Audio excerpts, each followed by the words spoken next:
Hello, my name is Caleb.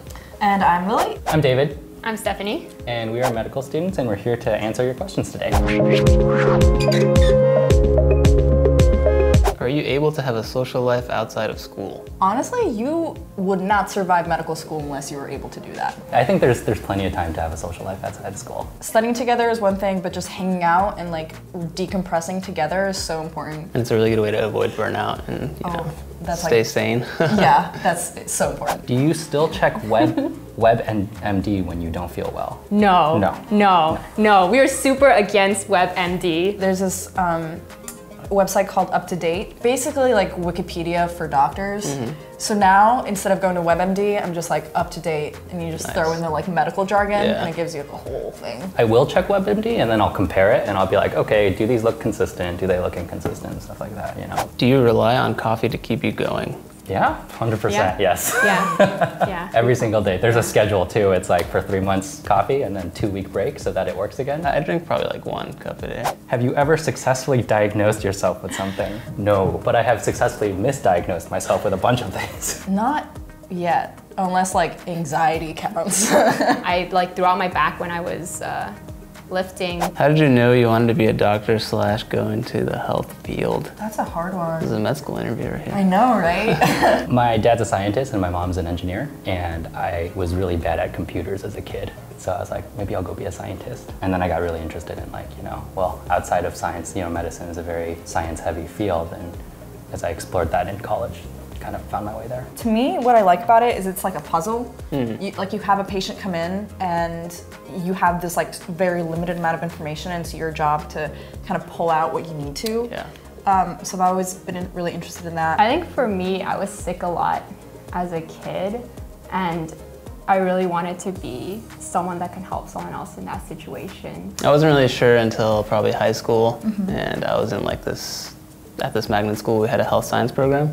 During our 3rd year, we would go to the hospital and like shadow doctors and things like that, and I thought it was really cool. What was your least favorite part of medical school? Step 1. Step one, also that. Step 1 is the first in a series of exams that we get to take that lead to like our licensure as doctors. It's the basic science one where they ask you all these questions about how disease processes work and things like that. And the beauty of it is they can ask you anything, and so you study everything. Just memorizing random stuff that feels super irrelevant. What is actually super gratifying is then going into the hospital and shadowing or doing rotations or whatever. That kind of like puts it back into perspective. Craziest / grossest cadaver story. We have half of a head and it's plastinated, but you can see every part of it, like the nose hairs, the eyelashes, every single part of this face. And my professor will just hold it up to his face just to show you where it's supposed to be. Gosh. So it just grosses me out whenever he like grabs it with his bare hands and just like, this is a fake. There's one day where they had us do a fresh tissue, a fresh body like procedure, not a procedure, but just studying a fresh body. And so there was no like preserving fluid or anything, and a lot of the smells were the bona fide smells associated with. And they warned us, they even gave us like Vaseline to put on our upper lip so that we could block out the smell and everything. The short of it is we had a guy faint. What kind of doctor do you want to be and why? I want to be a cancer doctor. So I'm extremely interested in helping patients with cancer just because I've had a lot of cancer death in my family. If I had to choose right now, probably a psychiatrist. Oh really? That's interesting. I feel like I'm more open. Like I think that a lot of people go into med school thinking that they know what kind of doctor they want to be, but there's also a lot of people who go in like thinking they know it and then later on change their mind. So I'm pretty open to like different kind of fields. I think I want to go into internal medicine, which is basically just adult people doctor. Does it get annoying when your friends or family ask for medical advice? Nobody really asks me for medical advice. Yes, because I don't know a lot of things, so I end up Googling a ton of things. It's funny because whenever people ask me, no matter how private or gross it might be, it's like all the boundaries of friendship are gone when people ask me about medical problems. What is something you wish you knew before you started med school? I kind of wish I knew how much time I was going to spend studying. I guess I didn't think too much about that. Find the balance early, otherwise it's going to get too crazy too fast. What's the hardest part of med school? I think staying motivated. Yeah, that's true. Staying on track with the study schedule. Finding a plan and a routine that works for you and like sticking to it. Step 1. Yes, step 1. Step 1. Is it true that a lot of med students experiment with drugs? Caffeine all the time. Caffeine, yeah. Yeah. I wouldn't say experiment. Have you ever tried to diagnose friends or family? Yeah. Yes.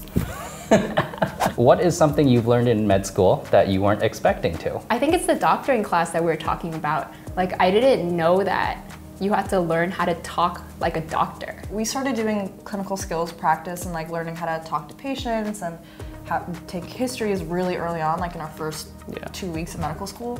So that was, I wasn't expecting that, but I'm super grateful. What keeps you motivated when school gets really hard? I talk to my mom every day. She really grounds me. I'm super close to my mom. I think being in the hospital and seeing patients kind of helps balance that for me. Because it's so easy to get demotivated when you're like, I have all of this crap to learn, I don't care anymore, I'm tired, I just want to go to sleep. But then remembering like, oh wait, the thing that I learn right now will help me take care of a patient better and faster. I just think about how like there's a light at the end of the tunnel. It might be like a lot of pressure right now, but ultimately, you know, you'll get through it, and at the end of the day, there'll be like a brighter day.